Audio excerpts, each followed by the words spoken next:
दिल्ली में जो कानून व्यवस्था की बहुत ज़्यादा बुरी हालत होती जा रही है और ख़ासकर पिछले 1-1.5 साल से दिल्ली में जो अपराध बढ़ते जा रहे हैं, कानून व्यवस्था चरमरा गई है, मर्डर्स बहुत होने लगे हैं, व्यापारियों को एक्सटॉर्शन के कॉल्स आ रहे हैं, चारों तरफ महिलाओं के साथ ईव टीजिंग के, बलात्कार के, गैंग रेप्स के, मर्डर के मामले बढ़ते जा रहे हैं। गैंग वॉर्स मतलब कई सालों के बाद गैंग वॉर दिल्ली में देखने को मिल रहे हैं।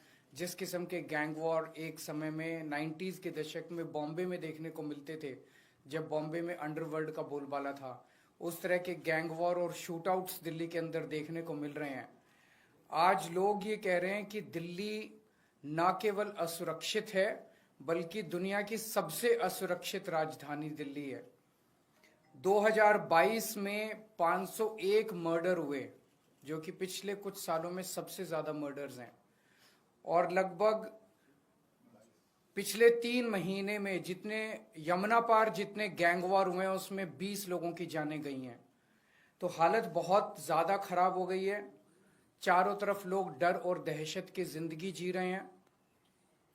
आज से 10 साल पहले आप लोगों ने, दिल्ली के लोगों ने मुझे एक जिम्मेदारी दी थी।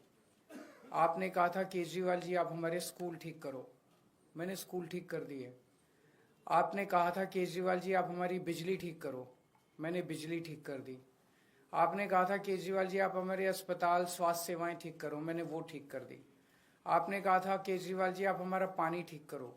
कई पानी में चीजें ठीक की, कई चीजें चल रही हैं, लेकिन सुधार की ओर स्थिति बढ़ रही है।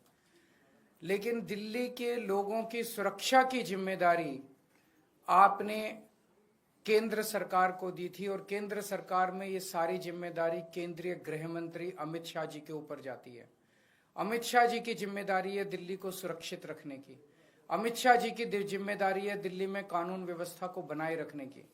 लेकिन आज मुझे बेहद अफसोस के साथ कहना पड़ रहा है कि अमित शाह जी पूरी तरह से पिछले 10 साल में दिल्ली की कानून व्यवस्था बनाने में फेल हो गए हैं, और आज जो स्थिति है वो बहुत ही भयावह स्थिति पैदा हो गई है। लोग कह रहे हैं कि Delhi rape capital of the world है, कोई कह रहा है gangster capital of the world है, कोई कह रहा है सबसे खतरनाक कैपिटल है।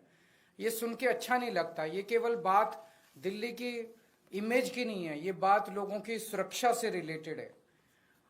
आज सबसे ज्यादा 2 तबके के लोग डरे हुए हैं, महिलाएं और बिजनेसमैन। कल मैं नांगलोई गया। नांगलोई में कुछ दिन पहले रोशनलाल नाम के एक व्यक्ति जो दुकान चलाते हैं, उन्होंने 8 बजे सुबह दुकान खोली। 9:15 बजे उनके दुकान पे 2 मोटरसाइकिल पे सवार आए, उन्होंने गोलियां चलाई और वो भाग गए। कल मैं उनसे मिलने के लिए गया था बस, और भारतीय जनता पार्टी के कार्यकर्ताओं ने मुझे उनकी दुकान तक नहीं जाने दिया, रास्ते में रोक लिया। रास्ते से वापस आना पड़ा मुझे। रोशनलाल जी ने अपना बेटा भेजा मुझे, मैं गाड़ी में बैठे बैठे मैंने उनके बेटे से मुलाकात की। मेरे को रोकने से क्या होगा? मैं अमित शाह जी से कहना चाहता हूं, केजरीवाल को मत रोकिए, क्राइम को रोकिए, अपराध को रोकिए, वो आपकी जिम्मेदारी है। केजरीवाल को रोकना आपकी जिम्मेदारी नहीं है। अगर आज आप अपना काम ठीक से कर लेते तो आपको केजरीवाल को रोकने की जरूरत नहीं पड़ती, केजरीवाल को नांगलोई जाने की जरूरत नहीं पड़ती। क्या छुपाने की कोशिश की जा रही है? और ये एक, मैंने कई बिजनेसमैन से बात की, ट्रेंड बन गया है। पिछले 1 साल में रिकॉर्डेड 160 एक्सटॉर्शन की कॉल्स आई हैं। जिन लोगों ने, जब एक्सटॉर्शन की कॉल आती है किसी के पास, तो वो कहते हैं इतने इतने पैसे दे दे, नहीं तो तेरे फलाने फलाने को, घर के आदमी को मार देंगे, इसको किडनैप कर लेंगे, और अगर पुलिस को बताया तो देख लेना। 70-80% लोग तो रिपोर्ट ही नहीं करते पुलिस में, बताते ही नहीं है पुलिस को, डर के मारे, और वो पैसे दे देते हैं ताकि उनको सुरक्षित रहें। तो 160 कॉल तो पुलिस के रिकॉर्ड में है। पता नहीं कितनी कॉल्स ऐसी हैं जो लोगों को आ रही हैं और लोग बता नहीं रहे। तो हर रोज पता नहीं कितनी एक्सटॉर्शन कॉल्स दिल्ली के अंदर आ रही हैं। और ये एक्सटॉर्शन कॉल्स क्या हैं? एक व्यापारी को विदेश के नंबर से एक्सटॉर्शन कॉल आती है, उसको कहा जाता है कि इतने पैसे दे दे, नहीं तो तेरे को ये कर देंगे, वो कर देंगे। अगर वो नहीं सुनता तो थोड़े दिन के बाद फिर उसके दिखाने के लिए कि वो सुरक्षित है, उसकी दुकान के ऊपर कोई मोटरसाइकिल पे शूट आउट करने के लिए, गोली चलाने के लिए 2 लोगों को भेज दिया जाता है ताकि वो डर के मारे पैसे दे दे।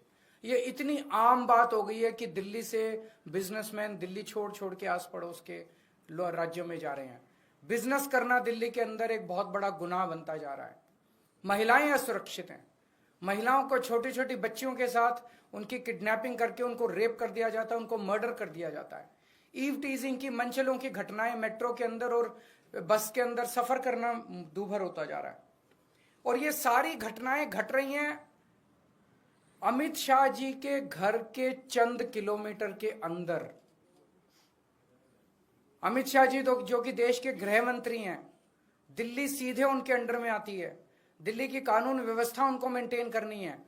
वो अपने घर के 20 किलोमीटर के दायरे को सुरक्षित नहीं रख पा रहे, तो फिर वो कैसे देश चलाएंगे, कैसे देश के अंदर कानून व्यवस्था लागू करेंगे? मैं आपको कुछ उदाहरण देता हूं।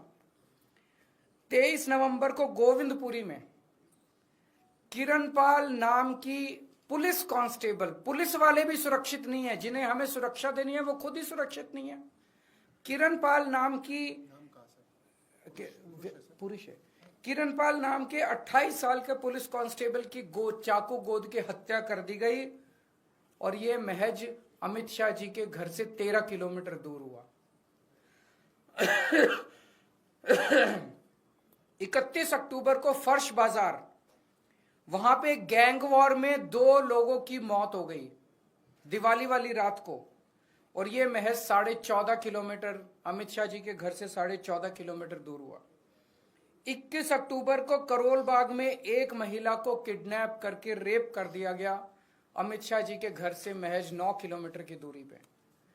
14 सितंबर को ग्रेटर कैलाश में 35 साल के एक जिम के मालिक को गोली मार के 2 मोटरसाइकिल वालों ने गोली मार के उसके मर्डर कर दिया, महज 9.5 किलोमीटर अमित शाह जी के घर से दूरी है उनकी।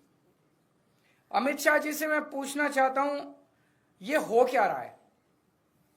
क्या आप मानते हैं कि आपसे दिल्ली नहीं संभल रही है? और दिल्ली के लोग अब सुरक्षा के लिए किसके पास जाएं? महिलाओं से पूछना चाहता हूं मैं, अपनी दिल्ली की मां, बहनें, बेटियां, उनसे सबसे पूछना चाहता हूं, क्या आप सुरक्षित महसूस करते हो अपने आप को जब घर से बाहर निकलते हो? लक्ष्मी नगर की महिलाएं, पटपड़गंज की महिलाएं, ग्रेटर कैलाश की महिलाएं, जनकपुरी की महिलाएं, कोई भी पूरे दिल्ली में कोई भी महिला अपने आप को सुरक्षित महसूस करती है?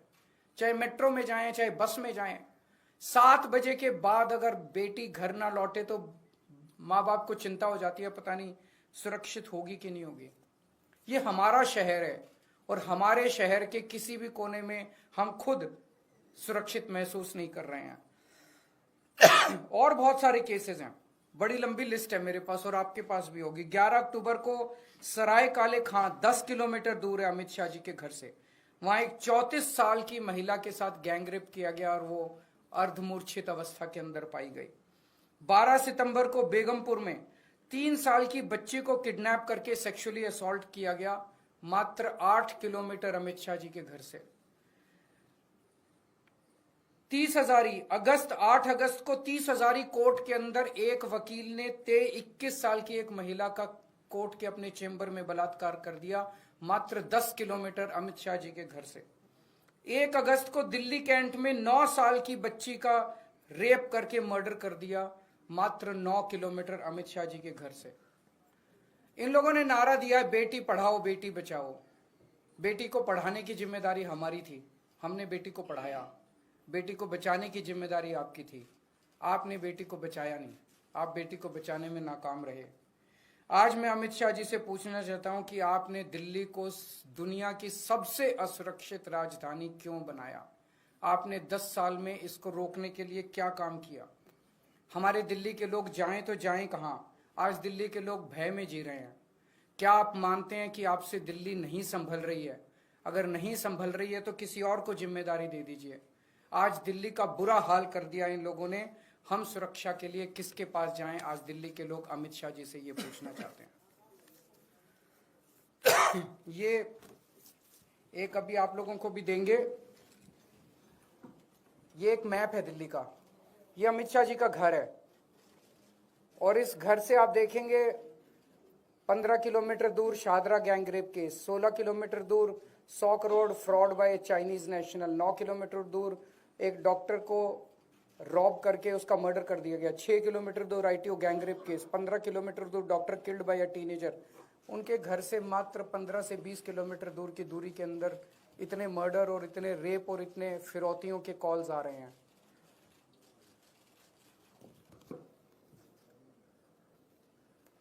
Thank you.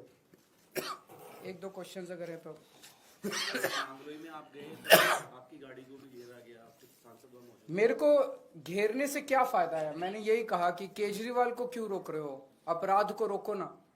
मेरे को रोक के वो क्या छुपाना चाहते हैं? क्यों नहीं मेरे को जाने दिया, क्यों नहीं मेरे को उनसे मिलने दिया?